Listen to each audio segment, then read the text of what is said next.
Perkenalkan, nama saya Nabila Zakaria dari kelas 2 TI 5 ingin mempresentasikan tugas dari dasar sistem informasi. Yang pertama, jelaskan tentang sistem informasi. Sistem informasi adalah suatu sistem yang terdiri dari orang, prosedur, perangkat keras, perangkat lunak, jaringan, dan data yang bekerja bersama-sama untuk mengumpulkan, menyimpan, mengolah, dan menyampaikan informasi yang diperlukan untuk mendukung operasi, manajemen, dan pengambilan keputusan dalam suatu organisasi. Sistem informasi dapat dibagi menjadi beberapa jenis, termasuk sistem informasi manajemen, sistem informasi eksekutif, sistem pendukung keputusan, dan banyak lagi, tergantung pada fungsi dan tujuannya dalam organisasi. Sebuah sistem informasi SI terdiri dari komponen-komponen utama berikut. Yang pertama, orang, pengguna sistem, baik sebagai pemakai atau sebagai pengelola dan pengembang sistem. Yang kedua, prosedur atau aturan yang digunakan untuk mengumpulkan, menyimpan, mengelola mengolah dan mengelola informasi. Yang ketiga, perangkat keras, komponen fisik sistem informasi seperti komputer, server, jaringan komputer, dan perangkat penyimpanan data. Yang keempat, ada perangkat lunak, program-program komputer yang digunakan untuk mengelola data dan menjalankan fungsi-fungsi sistem.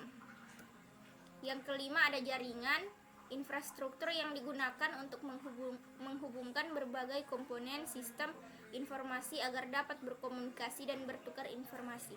Yang keenam, ada data, informasi yang diolah oleh sistem termasuk data transaksi, data master, dan data lainnya yang diperlukan untuk kegiatan operasional dan pengambilan keputusan.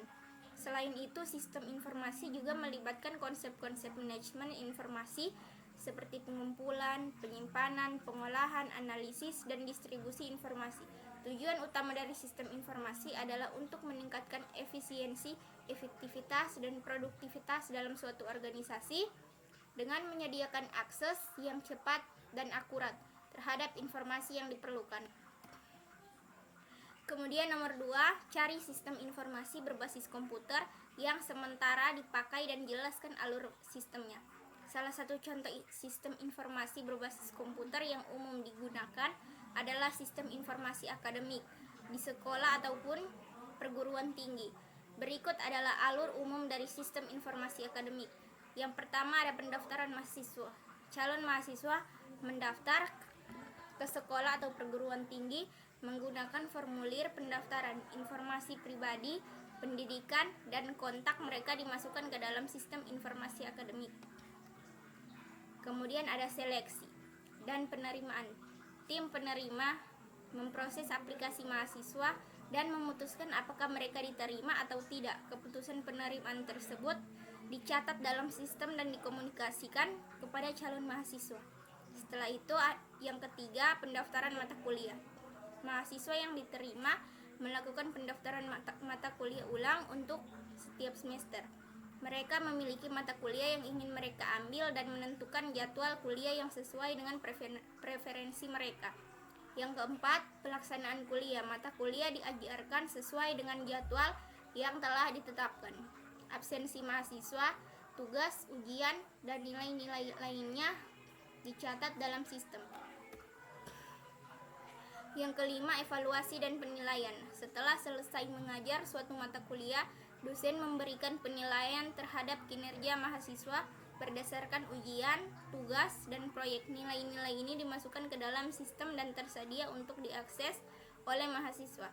Yang keenam, manajemen akademik. Sistem menyediakan informasi akademik seperti jadwal kuliah, transkrip nilai, kalender akademik, dan informasi tentang kurikulum dan persyaratan program studi. Yang ketujuh, pelaporan dan analisis. Data akademik yang terkumpul digunakan untuk menghasilkan laporan-laporan yang berguna bagi pihak-pihak terkait seperti dosen, mahasiswa, orang tua, dan administrasi sekolah atau perguruan tinggi. Analisis data juga dapat dilakukan untuk memahami tren akademik dan meningkatkan kualitas pendidikan. Sistem informasi akademik ini membantu dalam mengelola semua aspek kegiatan akademik di sekolah atau perguruan tinggi, mulai dari penerimaan mahasiswa baru hingga pelaporan hasil belajar. Yang ketiga, ada tujuan, fungsi, dan manfaat sistem informasi menurut contoh yang saya berikan. Tujuannya yaitu memfasilitasi manajemen data mahasiswa, termasuk penerimaan, pendaftaran, dan pencatatan akademik, lalu mendukung pengelolaan kurikulum dan proses pengajar, memungkinkan pemantauan kemajuan akademik siswa dan evaluasi belajar, lalu menghasilkan laporan akademik dan analisis data untuk evaluasi kinerja siswa dan program studi. Fungsinya sistem informasi akademik, pendaftaran mahasiswa baru, dan pemeliharaan data pribadi dan akademik mereka, manajemen pendaftaran mata kuliah dan jadwal mata kuliah. Manfaat sistem informasi akademik, peningkatan efisiensi administrasi dengan mengotomatiskan proses pendaftaran, pengarsipan, dan pelaporan, peningkatan akurasi dan keandalan data mahasiswa untuk pengambilan keputusan yang tepat, meningkatkan layanan akademik dengan memberikan akses cepat dan mudah terhadap informasi mahasiswa, meningkatkan kualitas pendidikan dengan memantau kemajuan akademik siswa dan memberikan dukungan yang sesuai, memfasilitasi pengambilan keputusan dengan menyediakan informasi akademik yang relevan dan diperlukan. Lalu dengan menggunakan sistem informasi akademik yang tepat, institusi pendidikan dapat meningkatkan efisiensi administrasi mereka, meningkatkan pengalaman mahasiswa, dan meningkatkan kualitas pendidikan secara keseluruhan. Yang keempat, usulkan pembaharuan untuk menyempurnakan sistem yang sedang berjalan. Untuk menyempurnakan sistem informasi akademik yang sedang berjalan di institut pendidikan, berikut beberapa usulan pembaharuan yang dapat dipertimbangkan. Yang pertama, pembaharuan antarmuka pengguna UI. Meningkatkan antarmuka pengguna UI untuk membuatnya lebih intuitif dan mudah digunakan oleh pengguna. Menyesuaikan antarmuka untuk mendukung aksesibilitas bagi pengguna dengan kebutuhan khusus. Yang ketiga, optimisasi kinerja dan keamanan. Memperbarui infrastruktur sistem untuk meningkatkan kinerja dan keamanan data, mengimplementasikan langkah-langkah keamanan tambahan seperti enkripsi data, autentikasi 2 faktor, dan monitoring keamanan yang terus-menerus. Yang keempat, integrasi dengan sistem eksternal.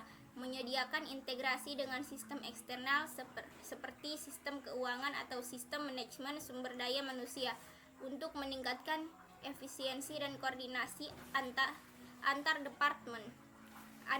Yang kelima, analisis data dan pelaporan. Meningkatkan kemampuan analisis data dan pelaporan untuk memberikan wawasan yang lebih mendalam tentang kinerja akademik dan operasional institusi.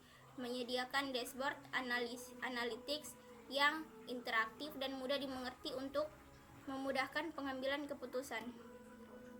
Yang keenam, meningkatkan dukungan teknis dan pelatihan pengguna. Menyediakan dukungan teknis yang lebih baik kepada pengguna, termasuk dokumentasi yang jelas dan layanan bantuan yang responsif.